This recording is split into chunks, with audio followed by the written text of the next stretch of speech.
Hello friends, कैसे हैं आप सब।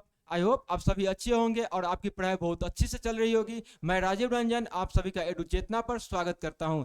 आज हम देखेंगे बीएड बिहार का बीएड जो ललित नारायण मिथिला यूनिवर्सिटी द्वारा आयोजित किया गया था, उसका हम सॉल्यूशन पेपर कराएंगे और 1 से 120 तक क्वेश्चन को डिस्कस करवाएंगे और सबका आंसर बताएंगे। और आप जो एग्जाम दिए होंगे तो उसको आप अपने आंसर कॉपी में बुकलेट में मिलाइए आप, और ये भी बताइए कमेंट सेक्शन में कि सर हमारा 120 में से 100 सही हो रहा है, 110 हो रहा है, 90 हो रहा है, कितना हो रहा है सही, ये हमें कमेंट सेक्शन में आप बताइए। और हमारे चैनल पर यदि आप हैं तो आप इस चैनल को क्या कीजिए, सब्सक्राइब कीजिए। और ये जो पीडीएफ है और आंसर की है तो इसको हम लिंक वीडियो के लिंक डिस्क्रिप्शन में दे देंगे, वहां से हमारा पीडीएफ को टेलीग्राम को ज्वाइन कर लीजिएगा, वहाँ पीडीएफ वहाँ का टेलीग्राम पर मिल जाएगा। और इसमें एक रीजनिंग का क्वेश्चन था, बहुत ही टिपिकल क्वेश्चन था, उसको जब हमने भी बनाया तो 4-5 मिनट लग गया, तो उस क्वेश्चन को इसमें हम ऐड नहीं कर सके, इसलिए ऐड नहीं करते उसका छोटा सा क्या क्लिप कर लिया है, उसको फोटो जैसा इमेज जैसा कर लिया, उसको हम टेलीग्राम पर डाल देंगे, वहां से आप सब कुछ को मिला पाएंगे, वहां से समझ पाएंगे। इसलिए टेलीग्राम चैनल को आपको ज्वाइन करना जरूरी है, वहां से ये मिल जाएगा।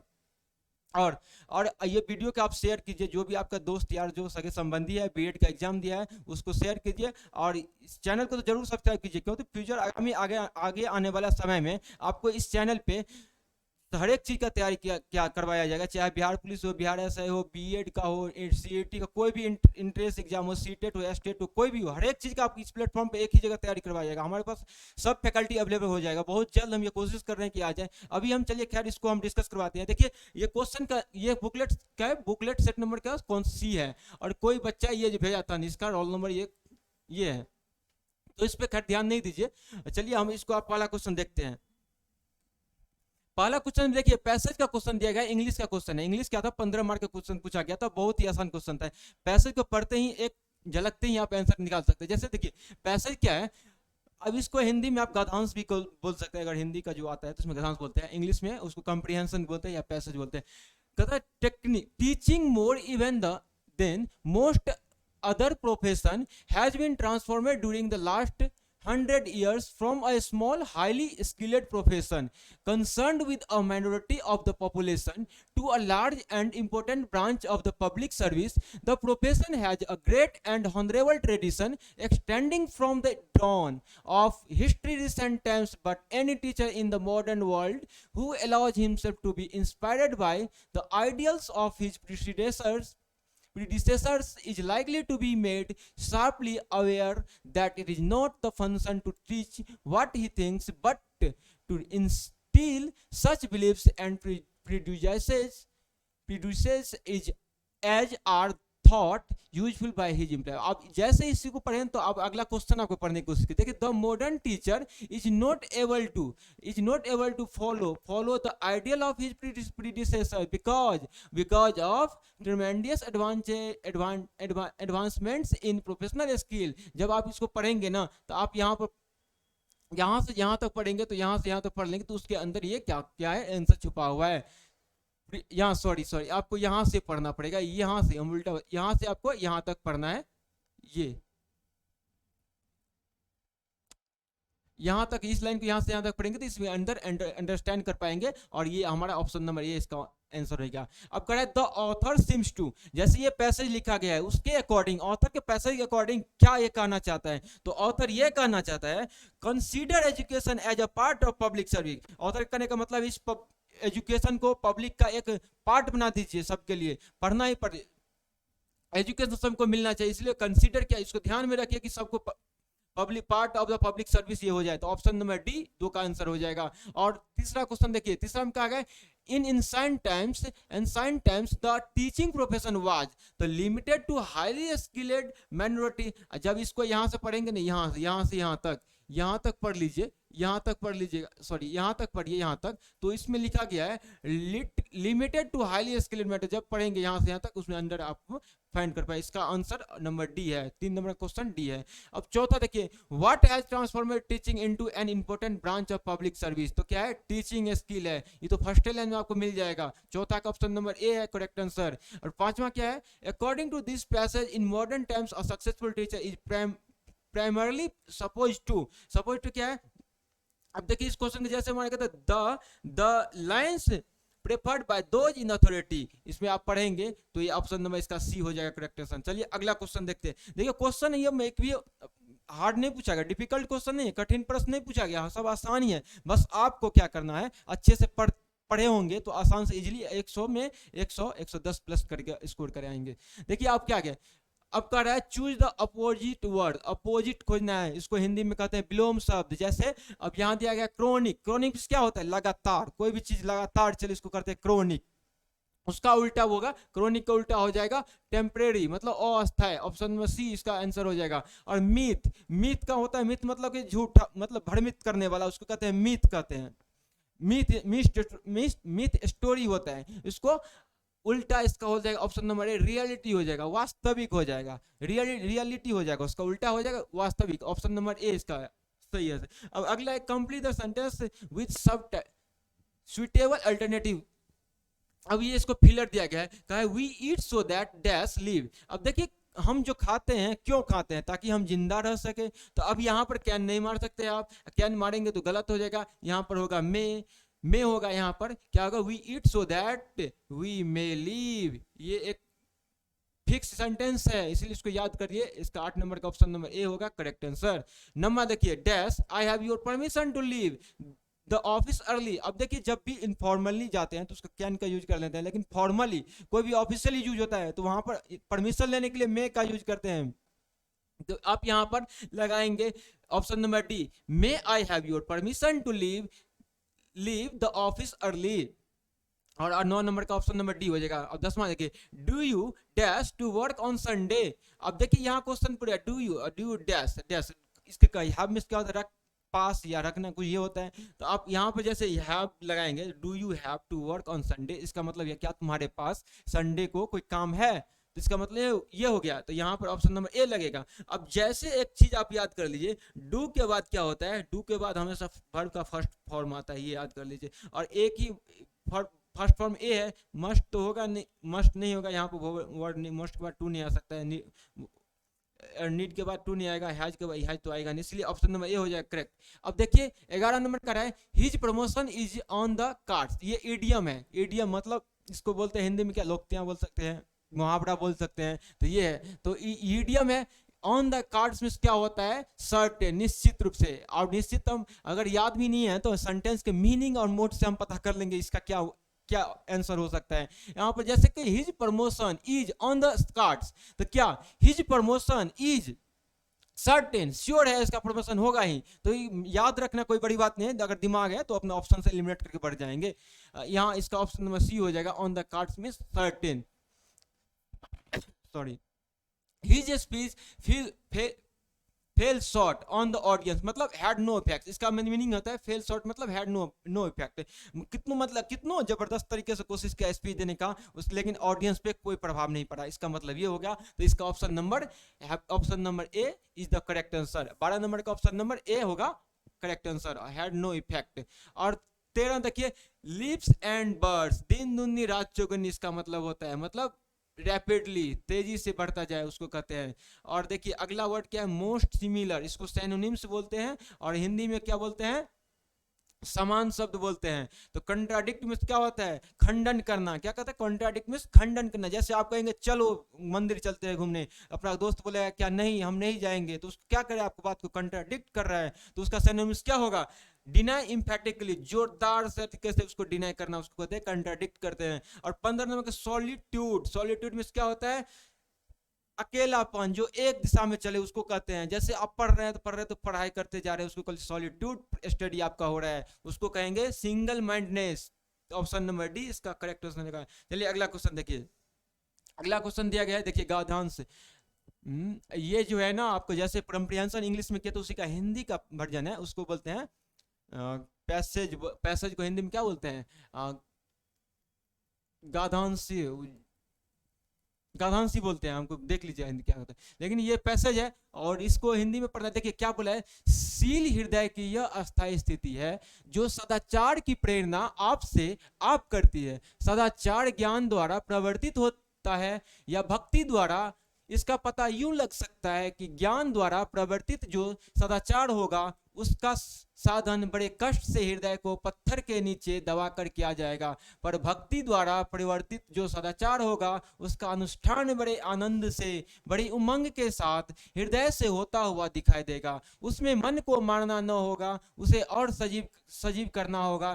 कर्तव्य और शील का वही आचरण सच्चा है जो आनंद पूर्वक हर्ष हर्षपूर्वक के साथ हो। अब देखिए ऑप्शन 16 नंबर क्वेश्चन को जब देखिएगा, ज्ञान द्वारा प्रवृत्ति सदाचार का पता कैसे लगाता है, तो कष्ट पूर्वक हृदय को दबा कर लगाता है। अब ये कहाँ लिखा हुआ है, अब देखिए कहाँ, ज्ञान द्वारा प्रवर्तित सदाचार, ये देखिए प्रवर्तित सदाचार। अब देखिए प्रवर्तित सदाचार कहाँ है, प्रवर्तित जो सदाचार होगा उसका साधन बड़े कष्ट हृदय के पत्थर को नीचे दबा कर किया जाएगा। ऑप्शन नंबर बी मिल गया इसका करेक्ट आंसर। देखिए अगला है, कर्तव्य और शील का कौन सा आचरण सच्चा है, कर्तव्य और शील का। अब जब यहां पढ़ेंगे कर्तव्य और शील, जब यहाँ पढ़ेंगे कर्तव्य और शील का आचरण सच्चा है जो आनंद पूर्वक हर्षफूल के साथ हो। जो यहाँ पर कौन सा, जो आनंद पूर्वक और हर्ष से युक्त हो। ऑप्शन नंबर सी इसका आंसर हो जाएगा, इसका बी हो जाएगा। और 18 का देखिए, हृदय की वह कौन सी अस्थायी दशा है जो सदाचार को प्रेरित करते हैं, तो शील दशा है जो सदाचार को प्रेरित करते हैं। ये कहाँ लिखा है, तो देखेंगे आप,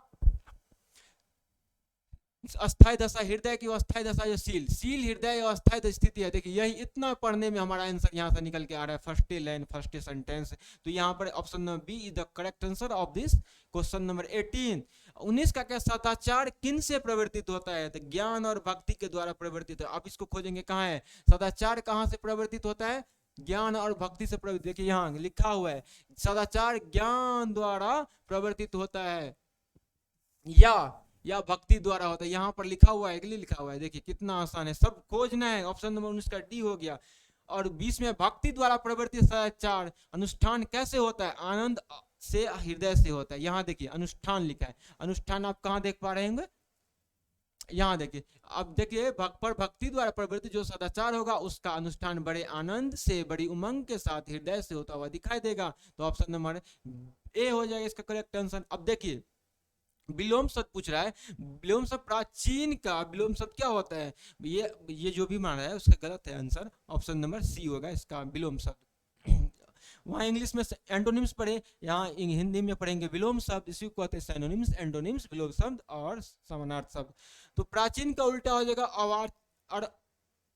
अर्वाचीन, और सुधा का उल्टा हो जाएगा हलाहल, हलाहल। सुधा का उल्टा क्या हो जाएगा, हलाहल। ऑप्शन नंबर बी इसका करेक्ट आंसर है। ये ऑप्शन क्या है, गलत है, ये जो हमारा है गलत है, बी ऑप्शन इसका करेक्ट आंसर है। और उपेक्षा का क्या हो जाएगा उल्टा, उपेक्षा का अपेक्षा हो जाएगा, ऑप्शन नंबर सी। चलिए अगला क्वेश्चन देखिए, अगला क्वेश्चन है 24 नंबर, सर्कस उपन्यासकार के रचनाकार कौन है।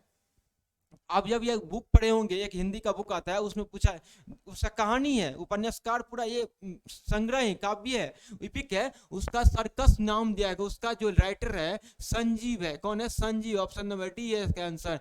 और ये इसका जो हमारा है गलत है।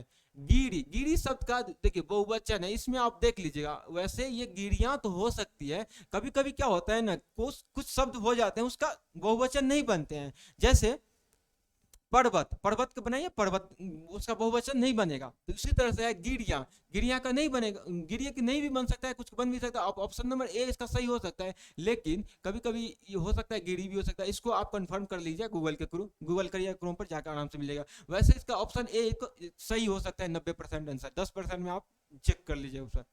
व्याकरण क्या है, ग्रामर क्या है, तो भाषा का नियम है। क्या है, भाषा का नियम है। व्याकरण क्या है, भाषा का नियम है। ऑप्शन नंबर ए इसका आंसर है।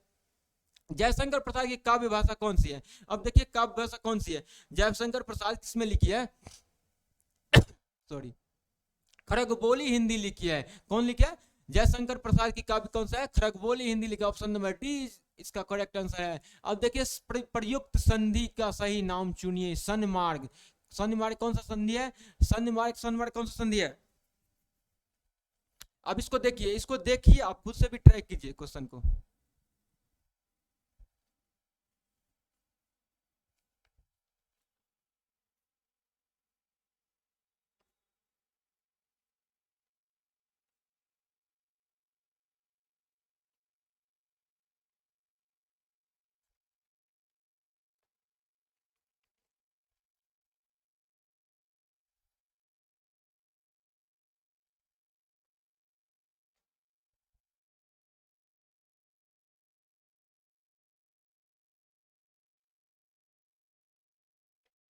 देखिए थोड़ा सा अब इसको देखिए, क्या सनमार्ग का कौन सा संधि है? सनमार्ग, सनमार्ग कौन सा संधि है? सनमार्ग व्यंजन संधि है। कौन सा है? सनमार्ग। सनमार्ग जो कि व्याकरण थोड़ा सा हम कम आता है, और ये देख लिया इसका आंसर। सनमार्ग क्या है? व्यंजन संधि है। कौन सा है? सनमार्ग क्या है? सनमार्ग कौन सा है? कौन सा संधि है? सनमार्ग है व्यंजन संधि। अगला क्वेश्चन क्या है? अगला क्वेश्चन है निराधर। निराधर कौन सा संधि है? निराधर विसंग संधि है। कौन सा है? निराधर विसंग संधि है। निराधर क्या है? विसर्ग संधि है। निराधर क्या है? विसर्ग संधि है। कौन सा है? निराधर विसर्ग संधि है। निराधर कौन सा संधि है? विसर्ग संधि है। और ज्ञानोदय, ज्ञानोदय कौन सा संधि है? स्वर संधि है। ज्ञानोदय कौन सा संधि है? स्वर संधि है। तो ये 28 का ऑप्शन नंबर बी आंसर है, 29 का ऑप्शन नंबर सी आंसर है, और 30 का ऑप्शन नंबर ए आंसर है। चलिए अगला क्वेश्चन देखिए। और अगला क्वेश्चन ये है रीजनिंग का, logical and analytical reasoning. Reasoning देखिए क्या कर रहा है, उस शब्द का चयन कीजिए जो भिन्न हो। Choose the word which is different from the others. मतलब और को चुनना है। 3 वर्ड समान होगा लेकिन एक अलग होगा। अब यहाँ पे देखिए मुर्गी, सांप, मगरमच्छ क्या है? एक जाति का है, रेप्टाइल्स प्रजाति का है।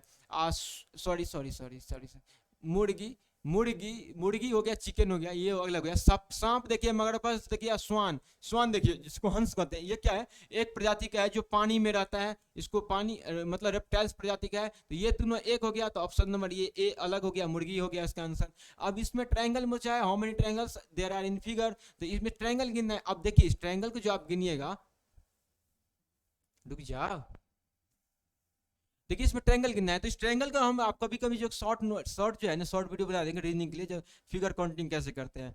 देखिए हम देखिए मैथ पढ़ाते हैं, जरूरी नहीं कि हमको जीके नहीं आता है, इंग्लिश नहीं आता है, मैथ ने और क्या हिंदी फिंदी ने हर एक चीज़ आता है, मल्टी टैलेंट इसको बोलते हैं। देखिए इसको आप जैसे निकालेंगे कितना त्रिभुज है, तो आप यहाँ से गिन लीजिए 1 2 3। तो 3 जो है, तो 3 गुना 4 अपन 2 कर दीजिए, तो कितना हो जाएगा? 6। 2 से करिए 6 ट्रायंगल, मतलब ई वाला लाइन में है, इस वाले में लाइन में इसमें 6 ट्रायंगल है। थोड़ा सा इसको कुछ अच्छा से कर लेता हूँ, रुकिए। अब देखिए ये वाला जो लाइन है, ये वाला इसमें कितना है? 6 ट्रायंगल है। अब यहाँ से आप देख पाएंगे, थोड़ा सा कलर चेंज कर ले। अब देखिए 1 2 3 4 5, तो 6 + 5 ये तो ऐड होगा। अब अगला देखिए, अब यहाँ से आप देख पाएंगे, तो ये एक ट्रायंगल यहाँ से है, तो एक यहाँ ऐड हो जाएगा, तो 6 5 11। अब आप यहाँ, अब थोड़ा सा इसको मिटाते हैं, कलर चेंज करके आपको समझाएंगे। अब देखिए ये अब ट्रायंगल एक यहाँ से एक हो गया कि नहीं होगा? आप बोलेंगे जी सर। तो एक हो गया, और एक, और इसके बाद तो एक यहाँ पर लिख लीजिए। और उसके बाद देखिए ये वाला ट्रायंगल यहाँ से देख लीजिए, यहाँ से एक आ गया, तो इसको एक ऐड कर लीजिए। उसी तरह से इधर से भी आएगा, ये वाला एक आ जाएगा, और एक ये वाला बड़ा वाला यहाँ से यहाँ तक आ जाएगा। तो एक यहाँ 2 आ गया एक्स्ट्रा। अब इसके बाद आप देखिए कहाँ से ट्रायंगल बन रहा है, एक बड़ा वाला ट्रायंगल बन रहा है। कौन सा बना है? बड़ा वाला ट्रायंगल बन रहा है। और एक कितना? 6 5 11 12 13 14 2 16 1 17। और एक, एक जो आप देखेंगे ये वाला ट्रायंगल, कौन बोला? ये वाला ट्रायंगल। तो 17 + 1 कितना हो गया? 18 ट्रायंगल टोटल। इसको जोड़ेंगे तो 18 ट्रायंगल हो जाएगा। ऑप्शन नंबर बी इसका करेक्ट आंसर हो जाएगा। देखिए अगला, देखिए अगला क्वेश्चन क्या गया? 33 नंबर क्वेश्चन में क्या कहा गया है? एक घड़ी 9:14 का समय दिखाती है। घड़ी की घंटे वाली सुई तथा मिनट वाली सुई की स्थितियों में एक दूसरे से तत्व अदला बदली कर दी जाती है। तो घड़ी द्वारा दिखाई जाने वाला नया समय निम्नलिखित में से किसके निकटतम होगा? देखिए इसको क्वेश्चन को समझाने का हम कोशिश करेंगे। जैसे ये घड़ी है, घड़ी हो गया ये, और यहाँ पर सुई है इसका, यहाँ पर क्या होगा? 12 हो जाएगा। यहाँ कितना हो जाएगा? 6 हो जाएगा। यहाँ कितना हो जाएगा?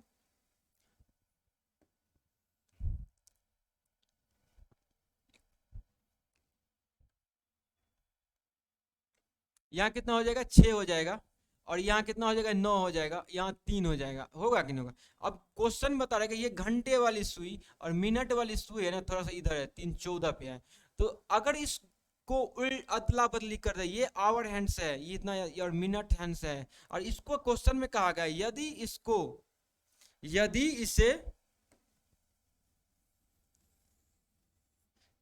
इसे अगर जैसे यहाँ पर 12 लिख लीजिए, यहाँ 3 लिख लीजिए, यहाँ 6 लिख लीजिए, यहाँ 9 लिख लीजिए, इसको ठीक इसका चेंज विपरीत कर दिया जाता है। यदि यहाँ पर आ जाता है कौन?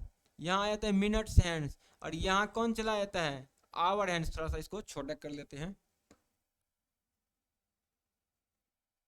यहाँ पर कौन आ जाता है, घंटे वाली सुई यहाँ आ जाती है, यहाँ थोड़ा सा यहाँ आ जाता है, यहाँ आवर आएगा। अब देखेंगे 3 मिनट में 3 बजने में कितना 14 मिनट की कमी आ रहा है कि नहीं। जब इसको ठीक उल्टा किया जाएगा, जब इसको ठीक उल्टा किया जाएगा, तो ठीक उल्टा होगा तो 3 बज जाएगा, घंटा से 3 के पास चला जाएगा, तो उस 3 बजने में लेकिन 14 मिनट कम आएगा। तो ऑप्शन नंबर कौन है, सी। ऑप्शन नंबर सी में आप देखेंगे 3 बजने में 14 मिनट कम है।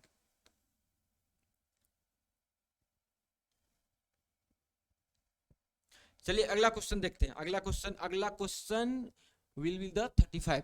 अब ये रीजनिंग का क्वेश्चन क्या गया है, इस श्रृंखला को देखे और आंसर फाइंड आउट करे। तो इसको आप देखते हैं क्या करेंगे, आप यहाँ देखेंगे, यहाँ 2 है, यहाँ 1 है, यहाँ 1/2 है, यहाँ कितना है 1/4 है, अगला कौन सा होगा।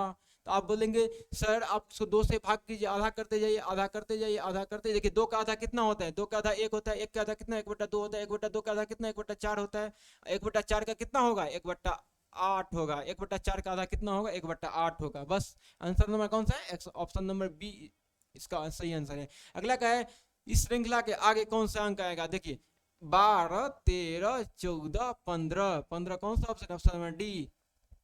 अब ये क्वेश्चन देखिए, ये कह रहा है 6 पुस्तक ABCD है, 6 पुस्तक ABCD E और F है, मतलब के पार्स में एक कर रखा जाता है, BC&E नीले के आवरण की है। इसमें देखिए क्वेश्चन में दिया गया है कि 6 box ABCD, E and F are placed sides by side, BC&E have blue covered and the other books have red cover. Only D and F are new books and the rest are old. A, C and D are law reports and other are gadgets. Which book is new law report? देखिए अब हम समझ गए, हिंदी में थोड़ा सा दिक्कत हो रहा है। कर रहा है क्वेश्चन में, कर रहा है क्या,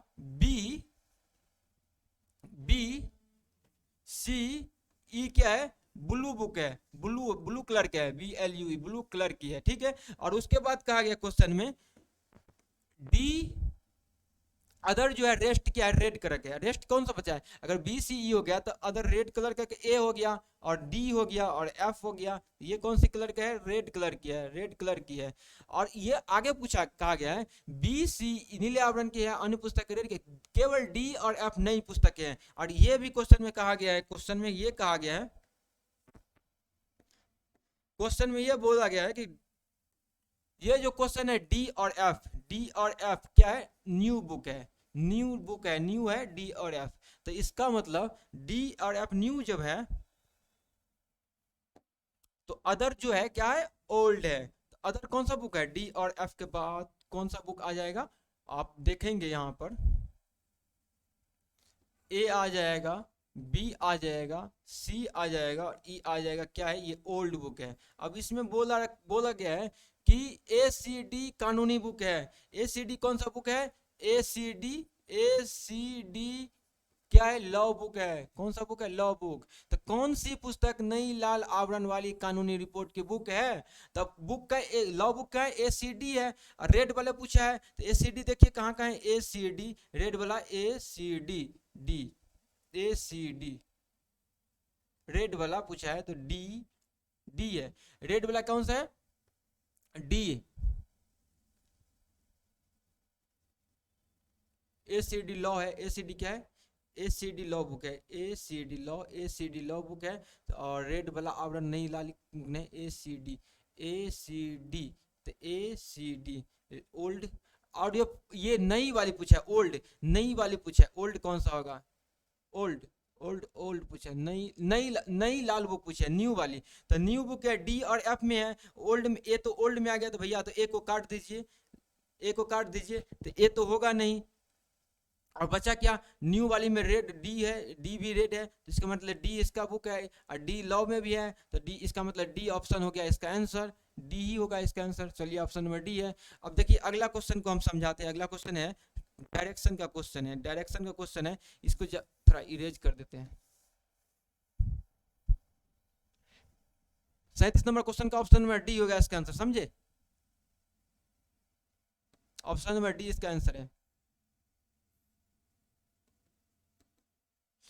37 का ऑप्शन नंबर डी इसका आंसर है। अब ये करें, एक व्यक्ति है 12 किलोमीटर उत्तर जाता है, आप यहाँ से पॉइंट ले लीजिए, इसको चला दिए, इधर चला दिए, 12 किलोमीटर जैसे उत्तर जाएगा, देखिए जब भी फिगर होता है तो ऊपर क्या होता है, नॉर्थ होता है, नीचे क्या साउथ होता है, इधर क्या होता है, ईस्ट होता है, इधर क्या होता है, वेस्ट होता है। ठीक, इतना डायरेक्शन ये आपको पता होना चाहिए, किधर वेस्ट होता है किधर ईस्ट होता है, ये हम बता दिए आपको, ईस्ट वेस्ट नॉर्थ साउथ। अभी क्वेश्चन में कहा गया यहाँ से मान लीजिए स्टार मार्क है, यहाँ से कोई लड़का चल रहा है 12 किलोमीटर उत्तर चल रहा है, उसके बाद फिर 12 किलोमीटर 15 किलोमीटर पूरब चल रहा है, तो पूरब इधर है तो पूरा चला दिए, 15 किलोमीटर इधर चला दिए, उसके बाद कर रहा है, उसके बाद 15 किलोमीटर पश्चिम चलता है, यहाँ से फिर पश्चिम 15 किलोमीटर चला दिए, इसी पॉइंट पर आ गया फिर, और फिर 18 किलोमीटर क्या चलता है, दक्षिण चलता है, दक्षिण नीचे है तो 18 किलोमीटर चला दिए दक्षिण, दक्षिण चला दिए, यहाँ दक्षिण चला गया 18 किलोमीटर, तो 12 किलोमीटर तो यहाँ तक हो ही गया, और यहाँ से बचा कितना, यहाँ से यहाँ तक कितना बचा 6 किलोमीटर, तबे तो यहाँ से 18 किलोमीटर होगा। इसका मतलब ये 6 किलोमीटर यहाँ से यहाँ तक, जहाँ से स्टार्टिंग किया था वहाँ से 6 किलोमीटर डिस्टेंस है, और करे आरंभिक स्थल से वह कितनी दूर है, तो 6 किलोमीटर दूर है, तो ऑप्शन नंबर ए इसका करेक्ट आंसर है। चलिए अगला अगला क्वेश्चन देखिए, देखिए नीचे दी गई आरती के तुम्हें एक्स का मान निकालना है। देखिए यहाँ पर रीजनिंग है, तो रीजनिंग में तो आप कैसे भी दिमाग लगाइए, ऑप्शन सही होना चाहिए, आंसर सही होना चाहिए। तो यहाँ हम देखें 7 का क्यूब कितना होता है, 7 का क्यूब कितना होता है 343 होता है, और 3 का क्यूब कितना होता है 27 होता है, जब जोड़ेंगे इसको तो 370 हो जाएगा। इसका मतलब ये वाला संख्या क्यूब प्लस ये वाला संख्या क्यूब जोड़ेंगे तो बीच वाला संख्या मिल जाता है। उसी तरह से जब एक्स का क्यूब करेंगे, एक्स का क्यूब प्लस एक बराबर एक का क्यूब बराबर कितना है 730 है, इसका ये एक इधर जाएगा तो कितना, एक्स का क्यूब बराबर कितना आ जाएगा 729 आ जाएगा। 729 किसका क्यूब है, 9 का क्यूब है, तो ऑप्शन नंबर क्या करेंगे आप, बोलेंगे sir option number B is the correct answer होगा। अब देखिए 40 नंबर कौन सा है, 40 नंबर क्वेश्चन है 5 - 5 बराबर कितना 24, 7 - 7 बराबर 48, और 10 - 10 बराबर कितना है, क्या होगा ये पूछ रहा है। तो आप जब इसको करेंगे, देखिए माइनस का मतलब यहाँ पर क्या है, माइनस का मतलब यहाँ गुना है, 5 का 5 करेंगे 25 होगा, लेकिन एक कम कर दीजिए, तो 5 के 5 25 में से गया एक गया तो कितना 24 आ गया। उसी तरह से 7 को 7 गुना करेंगे तो 49, तो 49 में से करें 48 होगा। उसी तरह 10 को 10 गुना करेंगे कितना 100 में एक कम करेंगे तो 99, तो ऑप्शन नंबर बी होगा करेक्ट आंसर। अब देखिए अब ये 41 नंबर क्वेश्चन में क्या कहा गया है, okay, what is the number of triangle that can be formed whose vertices are the vertices of an octagon but have only one side commons with that of octagon। देखिए कहा गया ऐसे त्रिभुजों की संख्या क्या है जिनके शीर्षों एवं शीर्ष एक अष्टभुज के शीर्ष है लेकिन अष्टभुज के साथ केवल एक ही भुजा उभयनिष्ठ है। तो अब देखिए ऑक्टागन आपको बनाना आना चाहिए। ऑक्टागन मतलब पॉलीगन, ऑक्टागन मतलब 8 भुजा, जिसमें 8 भुजा होंगे उसको ऑक्टागन कहेंगे। जैसे इसको आप ऑक्टागन यहाँ से ड्रॉ करेंगे, ऑक्टागन ड्रॉ करेंगे तो ये देखिए 1 2 3 4 5 6 7 1 8, ये हमारा क्या ऑक्टागन है। अब इसको क्या करें, लेकिन अष्टभुज के साथ केवल एक ही भुजा पर उभयनिष्ठ है, एक ही भुजा पर उभयनिष्ठ है। जब इसको करेंगे तो इस तरह से आप मिला दीजिए, डायगोनल के मिलाइए, इसको मिलाइए, इसको मिलाइए, 3 हो गया, और एक और होनी चाहिए 3 3 3 3 3 3 3 और एक 4। अब देख 4 इसका डायगोनल 4 मिल गया, लेकिन ऑक्टागन कितना है, ऑक्टागन में 8 भुजा होते हैं, ऑक्टागन में डायगोनल कितना मिला 4 मिला, ऑक्टागन में कितना होता है 8 भुजा, तो 8 से मल्टीप्लाई कर देंगे तो total number of triangle format जो आएगा 32 आ जाएगा। ऑप्शन नंबर कौन सा है, ऑप्शन नंबर बी इसका आंसर कौन सा है, ऑप्शन नंबर बी इसका करेक्ट आंसर है। अब देखिए अगला रीजनिंग का क्वेश्चन देखिए, क्या है क्वेश्चन में 80 10 70 15 60, आगे क्या आएगा। अब जब देखेंगे सॉरी 80 10 क्या 70 70 में 10 क्या 60, लेकिन इस तरह से भागेगा, अगला टर्म है, लेकिन इस तरह से भागेगा ये टर्म है, मतलब इस पेयर पे 10 5 15 5 20, इसका मतलब यहाँ पर 20 आना चाहिए, तो ऑप्शन नंबर इसका करेक्ट आंसर ए है। चलिए अगला क्वेश्चन देखिए, अगला क्वेश्चन में दिया गया है एक क्लब में 108 सदस्य है जिनमें से 2/3 पुरुष है तथा शेष महिलाएं हैं। 9 महिलाएं सदस्यों के छोड़कर शेष सभी सदस्य विवाहित है, तो विवाहित महिलाएं कितनी हैं। अब विवाह मैरिज सुन के ये ना अंदर से कुछ एक्साइटमेंट नहीं होनी चाहिए, क्योंकि अभी आप पढ़ रहे हैं ना, तो पढ़िए, उस पर ध्यान दीजिए। एक समय आएगा जब नौकरी हो जाएगी तो वो भी आ जाएगी, समझ पा रहे हैं ना किसको कौन आएगी, और आएगा भी और आएगी भी, दोनों आएगा, दोनों के लिए। अब देखिए इसमें कहा है कि 108 क्या है, 108 सदस्य है, उसमें क्या है 2/3 क्या है, 2/3 क्या पुरुष है, 2/3 108 का 2/3 जब करेंगे तो कितना आ जाएगा 72 आ जाएगा। ये क्या है, मेल है, और ये फीमेल रेस्ट कितना है, रेस्ट 36 क्या है, फीमेल है। अब कह रहा है 9 महिला सदस्य को छोड़कर, इसमें से 9 छोड़कर जो क्या है 27 जो है विवाहित महिलाएं हैं। 9 छोड़कर सदस्य विवाहित है, तो 27 क्या है, विवाहित विवाहित है। तो विवाहित महिलाएं की संख्या पूछे कितनी है, तो आप बोलेंगे सर ऑप्शन नंबर सी में तो दिख रहा है आपको 27 है विवाहित महिलाएं, तो आप लगा दीजिए, दिख रहा है तो हम भी कहेंगे लगा दीजिए।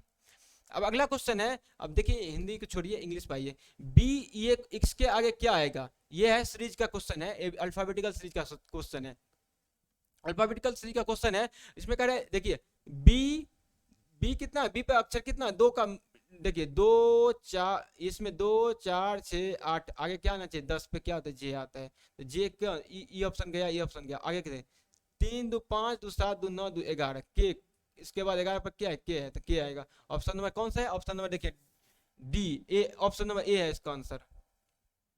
अब रीजनिंग में जो नंबरिंग से अल्फाबेटिकल नंबरिंग याद नहीं होगा ना, तो फिर दिक्कत है, क्योंकि जब समय आपको बचाना होगा तो सब याद करना ही होगा। अगर आपको नहीं आता है सीरीज सब याद, तो हम आपको 5 से 10 मिनट का वीडियो बनाएंगे, उसमें आपको दिमाग में छपा देंगे कि बी का नंबरिकल वैल्यू कितना होता है, जेड का कितना होता है, 13 का कितना होता है। आप एक बार 10 मिनट का वीडियो देख लेंगे ना, अगर हम बना देंगे तो आपको जिंदगी भर कभी आप भूल नहीं सकते, इसको ये हमारा गारंटी है, हम अपने तरफ से कर रहे हैं आपको। अगर नहीं आता इस तरह का वीडियो, हमें आपको लग रहा है जरूर है, तो आप कमेंट में कीजिए सर इस तरह का वीडियो हमें बना दीजिए, रीजनिंग का थोड़ा थोड़ा शॉर्ट चैप्टर जो है उसका जो इंपॉर्टेंट टॉपिक है, तो हम बना देंगे। तो इसका 44 का ऑप्शन नंबर ये है आंसर। अब देखिए 45 पे क्या है, 3 2 5 2 7 2 9, 9 पे कौन आता है, आई आता है, तो आई वाला ऑप्शन आता है, ये गया ये गया। अब अगला देखिए 13 2 15 2 17 2 19, 19 पे कितना आता है, एस आता है, तो ऑप्शन नंबर सी इसका करेक्ट आंसर है। देखिए सी इसका करेक्ट आंसर है, आई एस एस होगा। अगर ये नंबर का वैल्यू याद है तो कमेंट कीजिए, हम बना देंगे वीडियो। अब इसमें करें अगला, इसकी क्या आएगा, तो ये देखिए 10 11 12 13 14, 14 पर कितना एन आता है, तो एन आएगा, तो ये एक ही ऑप्शन है, ऑप्शन में भी, चलिए सही हो गया। अब 44 का कौन सा है, 44 का बी है करेक्ट आंसर, सॉरी 46 का करेक्ट आंसर क्या है, बी है, 46 का करेक्ट आंसर क्या है, बी है, बी है। चलिए अगला क्वेश्चन देखिए, अगला क्वेश्चन है फिर तो ये तो हमारा बहुत ही जटिल क्वेश्चन है। ये क्वेश्चन हम मुझे भी 4-5 मिनट टाइम लग गया बनाने में, क्योंकि ये जो है पजल का क्वेश्चन है, सीटिंग अरेंजमेंट का। तो इसको इस क्वेश्चन को हम आपको डायरेक्ट यहाँ आंसर बताएंगे कि कौन सा सही है कौन सा गलत है। अब इस क्वेश्चन को जो पूरा जो है ना फ्रेम, किस तरह से पजल सॉल्व हो रहा है उसका जो है टेबल, उसका हम टेलीग्राम पे ये पिक्चर के फॉर्म में आपको दे देंगे, वहां से आप उसको देख लीजिएगा और समझ लीजिएगा क्वेश्चन के कैसे कैसे फॉर्मेट हो रहा है। और ये टेलीग्राम लिंक आपको वीडियो के डिस्क्रिप्शन में दे देंगे, वहां से ज्वाइन करके वहां डायरेक्ट आप चले जाएंगे। और वहाँ टेलीग्राम से जुड़ने का ये भी फायदा होगा, कोई भी पीडीएफ आता है, कोई भी एग्जामिनेशन का क्वेश्चन जो भी नोटिफिकेशन आता है उस पर डला जाता है, वहां से आपको जल्दी सबसे पहले जानकारी मिल जाएगा। इसलिए टेलीग्राम को भी ज्वाइन कीजिए और यूट्यूब चैनल को भी सब्सक्राइब कीजिए। आगे आगामी आने वाले जो एग्जाम है, हर एक प्रिपरेशन, हर एक चीज का तैयारी यहाँ पर करवाया जाएगा। कोई भी एग्जाम हो, सीटेट टीटेट बिहार पुलिस बिहार ऐसा कोई भी एसएससी जीडी टीडी रेलवे तेलवे कुछ भी होगा, हम तैयारी करवाए यहाँ पर, इसलिए इसको ज्वाइन कीजिए और बेल आइकन पर भी घंटी दबा दीजिएगा। देखिए जब इस स्टेटमेंट को आप पढ़ेंगे, Gopal, Harsh, Inder, Jay and Krishna have Ahmedabad, Bhopal, Cuttack, Delhi and Ernakulam as their home towns, not necessary in that order. They are studying engineering, medical, commerce, economics and history in college. Not necessary in that order. None of the 5 boys is studying in his hometown, but each of them study in one of cities given above. Further is it given है। अब आगे दिया गया, Gopal home towns Ernakulam, Harsh is not studying in the Ahmedabad और Bhopal, economics college is in the Bhopal, in their hometown is Katak, Krishna is studying in Delhi, जय। अब देखिए इस क्वेश्चन का पढ़िएगा ना तो साहब हम वीडियो उसको इमेज में दे दिया है। भोपाल में कौन पढ़ रहा है, भोपाल में कौन पढ़ रहा है, तो आप मारेंगे ये जो ही बच्चा लगा है इसको गलत लगा दे, इसमें भोपाल में पढ़ेगा। आप जो बनाएंगे तो भोपाल में गोपाल अथवा इंदर दोनों पढ़ रहे हैं, गोपाल और इंदर दोनों पढ़ रहे हैं, इसका आंसर करेक्ट आंसर सी है, ध्यान में रखिएगा। अगला क्वेश्चन देखिए, अगला क्वेश्चन पढ़ रहा है कि यदि इंदर अहमदाबाद में पढ़ रहा है तो निम्नलिखित में से व्यक्ति स्वनगर तथा पढ़ने का स्थान समूह में कौन सा एक सही सम्मिलित है। तो आप जब इसको बनाएंगे और उस पिक्चर को देखेंगे तो इसका करेक्ट आंसर है जय अहमदाबाद एर्नाकुलम में पढ़ रहा होगा, ऑप्शन नंबर बी इसका करेक्ट आंसर है। अब कृष्णन का स्वरनगर कौन सा है, कृष्णन का स्वरनगर कौन सा है, कृष्णन का स्वरनगर कौन सा है, आप यहाँ से आप जब बताएंगे तो कौन सा, जब उस वीडियो को देखेंगे ना उसमें सब कुछ हम आपको बता चुके हैं। फिगर देखते ही, पिक्चर देखते ही आपको सब आ जाएगा ज्ञान। कैसे सर बताए हैं उसमें, सब कुछ बहुत अच्छा तरीके से हम उसमें बता दिए हैं आपको, किसी कोई उसमें दिक्कत ही नहीं आएगा किस तरह से उसको बनाना है।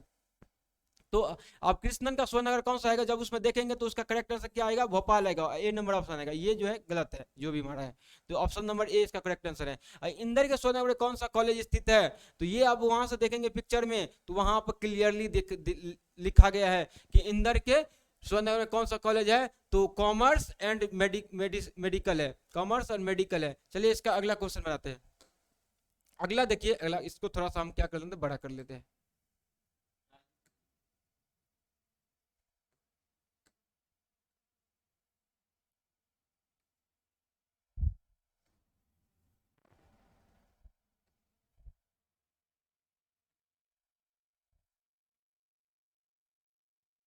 देखिए ये क्वेश्चन अब दिया गया है, क्वेश्चन अब ये क्या है, ऑड वन को खोजना है। ऑड वन मतलब ये तीन समान है, चार चौथा अलग है। देखिए आप विनम्र, विनती, नागरिक, ईमानदार, देखिए विनम्र क्या है, कॉर्टियस क्या है, हम्बल, और ऑनेस्ट क्या है, तीनों एक है। ए सॉरी सॉरी सॉरी, देखिए ये क्या है, ये और ये क्या, तीनों एक है। सिविल अलग है, इसलिए ऑप्शन नंबर सी इसका 51 का कौन सा आएगा, सी आंसर हो जाएगा। और देखिए ग्रेनाइट, बिटुमिनस, एंथ्रासाइट, लिग्नाइट, और ये जो है तीनों कोयला का प्रकार है, इसलिए तीनों एक हो गया। और 52 का ग्रेनाइट अलग है, इसलिए 52 का ए हो जाएगा आंसर। अब देखिए तीन है, अब 53 में, क्वेश्चन नंबर 53 में देखिए, पलासी का युद्ध हुआ है, हल्दीघाटी का युद्ध है, पानीपत का युद्ध है, तीनों एक समान है, इसलिए अब अलग कौन है, डी नंबर ऑप्शन है, और यही इसका आंसर हो जाएगा। 54 में देखिए, 54 में क्या है, 54 नंबर क्वेश्चन में देखिए, इपिक सेंटर मतलब ऊपरी केंद्र, भूकंप केंद्र, और गड्ढा क्या है, अलग है। ये तीनों क्या है, एक चीज से रिलेटेड है, भूकंप से रिलेटेड है, इसलिए तीन सेम हो गया, चौथा हो गया ऑप्शन अलग, तो ऑप्शन नंबर डी 54 का आंसर हो जाएगा। 55 में देखिए, 55 में क्या है, वल्व, तंत्रिका, तंत्रिका है, धमनी, और ये जो वेल्व देख रहे हैं, वेल्व ये होता है क्या, मतलब फेफड़ा के आसपास होता है, धमनी भी होता है, महाधमनी भी होता है, और ये जो तंत्रिका तंत्र कहाँ होता है, ब्रेन में होता है, इसलिए इसका आंसर बी हो जाएगा। अब देखिए अगला क्वेश्चन, अगला क्वेश्चन हम 56 नंबर देखेंगे।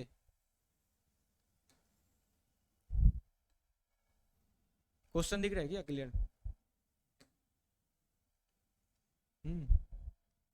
अब देखिए 56 नंबर क्वेश्चन, कंप्यूटर का जनक कौन है, कंप्यूटर का जनक कौन है, आप बोलेंगे चार्ल्स बेबेज है, ये तो बहुत ही आसान है, बच्चा वाला क्वेश्चन है, और ये आपको बोल देंगे 56 का option number B is the correct answer. अब देखिए जेपीजी एक्सटेंशन आमतौर पर किस तरह की फाइल को संदर्भित करता है, जब आप लोग फॉर्म भरते होंगे तो उसमें क्लियरली लिखा होता है कि जेपीजी फॉर्मेट में आपको इमेज इमेज डाउनलोड करना, पेस्ट करना है और पीडीएफ डाउनलोड करना है, तो JPG is the transmit format of image होगा।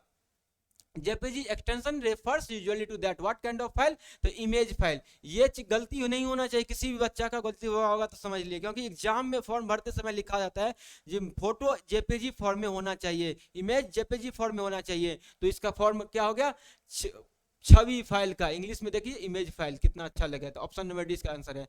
प्रो कबड्डी लीग की शुरुआत कब हुई थी, अब ये आप पढ़े होंगे, ये करंट अफेयर का, अब ये स्टैटिक पार्ट का आ गया, अब जी ये स्टैटिक में हो गया। प्रो कबड्डी लीग की शुरुआत हुआ था 2014 में, ऑप्शन नंबर डी इसका करेक्ट आंसर है। ये जो मारा है गलत मार दिया है बच्चा। निम्नलिखित में से किसकी सघनता वृद्धि से अधिकतम ग्लोबल वार्मिंग हो सकती है, मतलब increase concentration of which of the flowing में cause maximum global warming, carbon dioxide से होता है, ये बात तो आप तो जानते ही होंगे, ऑप्शन नंबर सी इसका आंसर है। देखिए अगला क्वेश्चन पर चलते हैं।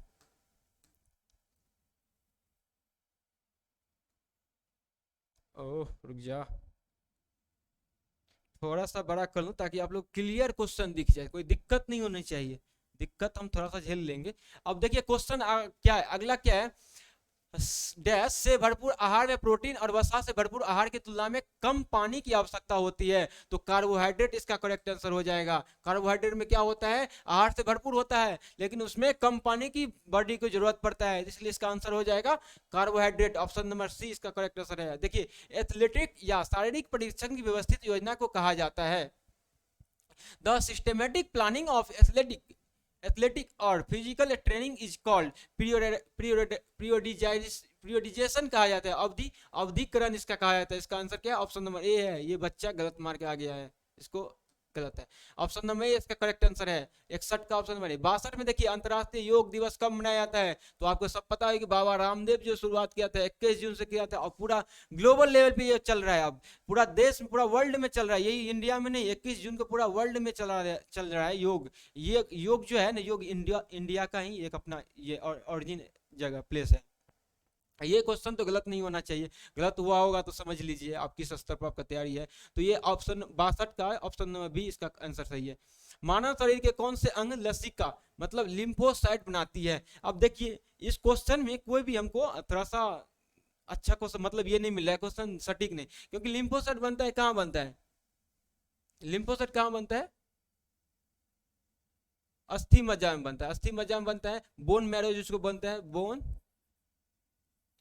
मैरो MERRO, बोन मैरो बनता है, लेकिन उस तरह का कोई ऑप्शन नहीं है। तो इसमें आप देखिए कोई ऑप्शन इस तरह का नहीं लगता है। बच्चा देखिए कोई मार के आया C नंबर, लेकिन इस क्वेश्चन को आप क्या कीजिए, गोला लगा के रखिए, आप नेट पर क्रोम पे जाके खोज लीजिए कौन सा ऑप्शन होगा, ठीक है। चलिए अगला देखिए। हो सकता है कमीशन से ऑप्शन छूट गया हो, वैसे तो उसका बोन मैरो ऑप्शन देना चाहिए, कि बोन मैरो नहीं उसका सही आंसर है। देखिए ये क्वेश्चन में, आप अगला क्वेश्चन क्या है, निम्नलिखित, देखिए निम्नलिखित में से द ऑडेसिटी ऑफ होप, ये पुस्तक जो बराक ओबामा बना था राष्ट्रपति, उस समय ये लिखे थे, सॉरी उस समय लिखे नहीं थे, लेकिन उस समय ये बुक बहुत ही मतलब ये चल रहा था, क्रेज में था उस समय था। The audacity of the hope कौन लिखा है, बराक ओबामा लिखा है, Barack Obama. B number option, B number option किसका, ऑप्शन नंबर क्वेश्चन नंबर 64 का बी नंबर ऑप्शन होगा। और अगला है इसमें खोजना है सुमिलित कौन सा नहीं है, बारा बोरा सप्टोकोवा जेवलिन थ्रो, ये ठीक है बारा बो। इसका देखिए ये जो खिलाड़ी सब है इसका नाम बहुत उटपटांग होता है, बोलने में नहीं बन पाता, इसको दिल पे नहीं लीजिएगा, थोड़ा सा समझने की कोशिश कीजिएगा। बारबोरा स्पोटाकोवा जेवलिन थ्रो ठीक है। पामेली जेलिमो भारोत्तोलन, ये थोड़ा सा इसको लग रहा है डॉट। सन्या रिचर्ड्स स्प्रिंट खिलाड़ी, ये ठीक है। और ये लेना इस वाला पोल वर्ल्ड, ये भी ठीक है। और ऑप्शन नंबर बी इसका करेक्ट आंसर हो जाएगा, क्योंकि ये भारोत्तोलन से नहीं है, ये गलत है इसका आंसर। चलिए अगला क्वेश्चन देखिए, इसका देख लीजिएगा, ये इसका ऑप्शन नंबर 62 का ऑप्शन नंबर कौन सा है, ऑप्शन नंबर बी इसका करेक्ट आंसर है। एक पारिस्थितिक तंत्र के जैविक घटकों में शामिल है, उसमें इसमें कौन पानी है, हवा पानी मिट्टी। ये क्वेश्चन सब जितना भी पूछा गया है ना, सब अंडर 10 लेवल का है, कहीं भी बाहर का क्वेश्चन नहीं है। अगर आप ढंग से कोई बुक पढ़े होंगे तो आपका अच्छा मार्क 110-15 नंबर आराम से बना पाएंगे इसमें। सौरमंडल की सबसे बाहरी कक्षा में कौन सा स्थित ग्रह है, तो नेपच्यून है। इसमें चार आउटर मोस्ट में जितना भी प्लैनेट है 4 प्लैनेट है, और इनर मोस्ट में भी 4 है, इस बात को ध्यान रखिएगा, ये सब आना चाहिए आपको, तब जाके आपको आएगा 120 में 120 नंबर। सॉरी इसमें एक क्वेश्चन रह गया क्या, नहीं ये क्वेश्चन हो गया 67 नंबर का, ऑप्शन नंबर बी इसका करेक्ट आंसर है। चलिए अगला क्वेश्चन देखिए।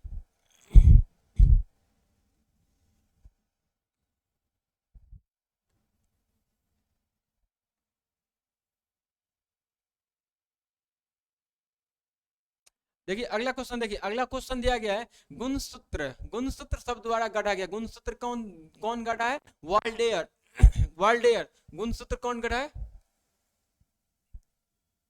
गुणसूत्र कौन गढ़ा है, गुणसूत्र है the term chromosome was coined by, सबसे पहले कौन किया है, वाल्डेयर के द्वारा किया गया, ऑप्शन नंबर सी इसका करेक्ट आंसर है। अब अगला क्वेश्चन 69 नंबर क्वेश्चन है, जब भारतीय न्यायिक पद्धति में लोकहित मुकदमा PIL लाया गया तब भारत के मुख्य न्यायमूर्ति कौन थे, तो उस समय PN भगवती थे, ये बात को आप याद रखिए, उस समय जो है PN भगवती थे। जब PIL आया था, PIL जब इंडिया में लॉन्च किया गया था उस समय मुख्य न्यायाधीश कौन थे, PN भगवती थे। ये सब याद ऑटोमेटिक होना चाहिए, इतना लूसेंट सब ये भर के लिखा हुआ है, कहीं बाहर से क्वेश्चन नहीं आया। प्रथम लोकसभा के अध्यक्ष कौन थे, जीवी मामलन करते, ये क्वेश्चन तो कभी गलत नहीं, नींद में पूछे तो आपको आना चाहिए, क्योंकि लूसेंट के क्वेश्चन है। कोई भी अगर बच्चा जनरल कंपटीशन कोई भी कंपटीशन की तैयारी कर रहे हो तो उसको जीके के लिए लूसेंट दोनों बुक होना चाहिए, समान अध्ययन समान विज्ञान दोनों होने चाहिए। दबाव नामक एक बहुत बड़ी शरणार्थी शिविर जो समाचारों में था वह कहाँ था, ये केन्या में था। केन्या में था। ये करंट अफेयर का क्वेश्चन है, आपको याद रखना पड़ेगा। जब डेली न्यूज तो पढ़ेंगे ना, कुछ कुछ आप देखते रहिए, समय रोज पेपर सब पढ़ते रहिए, ताकि जो daily day to day life में जो घटना घटता है ना, आपको दिमाग में छप जाए। ये पढ़ना नहीं पड़े, इसके लिए करंट अफेयर के लिए बुक नहीं पढ़ना चाहिए। अगर पढ़ना चाहिए तो उसके लिए एक्स्ट्रा आपको टाइम निकालना होगा। इसलिए 10-15 मिनट डेली आप देखते रहिए, कहीं भी न्यूज चैनल खोल दीजिए, किसी भी यूट्यूब पे इतना सारा चैनल है, 15 मिनट 10 मिनट के चैनल पे देख लिया, हर एक न्यूज मिल जाता है। तो दबाव नामक कहाँ था, शरणार्थी का जगह केन्या का था। चलिए अगला क्वेश्चन देखिए, और इस वीडियो का ये लास्ट क्वेश्चन होगी। लास्ट मतलब 75 तक इस वीडियो में हम रखे हैं, उसके बाद जो भी क्वेश्चन बचेगा 45 क्वेश्चन हम उसको करा देंगे सेकंड वीडियो में। अब इसके जस्ट तुरंत बाद हम अपलोड कर देंगे साथ में ही, ताकि आपको दिक्कत नहीं होना चाहिए। अब ये है क्या, यात्री एवं बुता कहाँ से आया था। देखिए क्वेश्चन कहाँ का है, लुसेंट का क्वेश्चन है। ये सब हिस्ट्री में पूरा दिया हुआ है। एवं बुता कहाँ की थी, मोरक्को की थी। इसका आंसर ऑप्शन नंबर ए है। निम्नलिखित में कौन सा जोड़ा गलत है। देखिए हेनसान चीन का था, ठीक है। एवं बुता कहाँ का, मोरक्को। देखिए ये क्वेश्चन यहाँ दोनों क्वेश्चन एक ही में आंसर है, क्वेश्चन में आंसर है। देखिए एवं बुता कहाँ का, मोरक्को का था। मेगास्थनी ग्रीस का था, ठीक है। फायान कहाँ था, फायान का चाइना का था, ये गलत हो गया। इसका मतलब क्या है, ऑप्शन नंबर डी हमारा आंसर हो गया। चलिए 73 का ऑप्शन नंबर डी। 74 में देखिए, प्रसिद्ध कथन किसने कहा था, मनुष्य स्वतंत्र पैदा होता है लेकिन वह हर जगह जंजीरों में जकड़ा होता है। किसने कहा था, रूसो कहा था। ये क्या है, कथन स्टेटमेंट है। ये सब स्टेटमेंट जब आप नोवेल पढ़ेंगे तब आएगा, ऐसे नहीं आने वाला है। और नहीं तो लुसेंट में ये सब थोड़ा कुछ कुछ स्टेटमेंट दिया हुआ है, ज्योग्राफी में जाके ये सब दिया होगा। कौन कहा था, man is born free but everywhere he is in change. कौन कहा था, रूसो कहा था। ऑप्शन नंबर इसका डी हो गया करेक्ट आंसर। हमारे शरीर में यूरिया का निर्माण कहाँ होता है, हमारे शरीर में यूरिया का निर्माण जिगर में होता है, जिगर में होता है। जिगर मतलब लीवर में होता है, ऑप्शन नंबर सी इसका आंसर। लेकिन पासवर्ड कहाँ से होता है, किडनी से होता है। पासवर्ड कहाँ से होता है, किडनी से होता है। जब यदि क्वेश्चन में आपको पूछे यूरिया का निर्माण कहाँ होता है, लीवर में होता है, लेकिन कहाँ से यूरिया पासवर्ड कर जाता है, तो किडनी से कर जाता है। इसका ऑप्शन नंबर सी है। ध्यान रखिएगा, क्वेश्चन को पढ़िए। देखिए इस वीडियो को हम यहीं पर अंत करते हैं। अब अगला वीडियो पार्ट 2 आएगा, तो उसमें आपको सारा मिल जाएगा, और 120 क्वेश्चंस पे कंप्लीट कराएंगे। इससे पहले आप ये वीडियो को क्या कीजिए, लाइक कीजिए। यदि हमारे चैनल पर नए हैं तो सब्सक्राइब कीजिए और घंटी दबा दीजिए। और हमारा मैथ का कोर्स आएगा, मैथ पढ़ना चाहते हैं तो मैथ में एनरोल की हमारा ऐप है एडुचेतना, प्ले स्टोर से वहां जाकर डाउनलोड कर सकते हैं और अपने दोस्तों को बता सकते हैं। देखिए हम जो पढ़ाने, हमारा हम एक मतलब अपने आप में यूनिक टीचर बनेंगे, और ये कुछ ही दिनों के आप उभर के आएंगे, आपको पता चल जाएगा। क्योंकि हमारा जो पढ़ाने का तरीका है ना, मैथ्स अलग ही तरीका है। रेशियो मेथड पे पढ़ाते हैं। रेशियो मेथड से पढ़ने का तरीका कितना आसान हो जाता है आपको पता ही होगा, कुछ क्वेश्चन आप रेशियो से बनाए होंगे। तो हम सारा मैथ रेशियो से पढ़ाएंगे, और ज़्यादा फीस भी नहीं है। देख लीजिएगा, आप हमारे ऐप एडुचेतना ऐप है, प्ले स्टोर पर जाकर वहाँ देख लीजिए कोर्स के। चलिए इस वीडियो को हम यहीं पर खत्म करते हैं, और फिर मिलते हैं नेक्स्ट वीडियो में। धन्यवाद, अपना ख्याल रखिएगा।